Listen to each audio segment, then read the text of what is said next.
திருப்பாவை பாடல் 20. 33 அமரர்க்கு முன்சென்று கப்பம் தவிர்க்கும் கலியே துயிலெழாய் செப்பமுடையாய் திரளுடையாய் செற்றார்க்கு வெப்பம் கொடுக்கும் விமலா துயிலெழாய் செப்பன்ன மென்முலை செவ்வாய் சிறுமருங்குல் நப்பின்னை நங்காய் திருவே துயிலெழாய் உக்கமும் தட்டொளியும் தந்து உன் மணாளனை இப்போதே எம்மை நீராட்டலே ரெம்பாவாய்.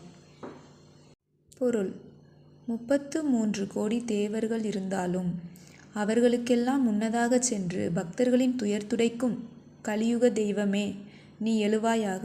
நேர்மையானவனே, ஆற்றல் மிக்கவனே, பகைவர்களுக்கு வியர்வை பெருக்கெடுக்கும்படி செய்யும் தூயவனே, துயில் எழுவாயாக.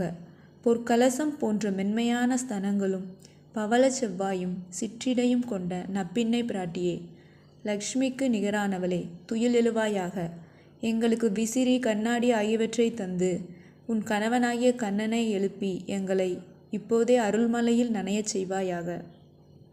விளக்கம்: கண்ணனின் திருக்குணங்களையும் நப்பின்னையின் அழகையும் வர்ணிக்கிறார்கள் அயர்குல பெண்கள். கண்ணன் கடவுள், அவன் எல்லோருக்கும் பொதுவானவன். உக்கமும் தட்டொளியும் ஆகிய விசிறியையும் கண்ணாடியையும் ஏன் கேட்கிறார்கள்? விசிறினால் காற்று வரும், வீசுபவனுக்கு மட்டுமல்ல, அருகில் உள்ளவனுக்கும் சேர்த்து.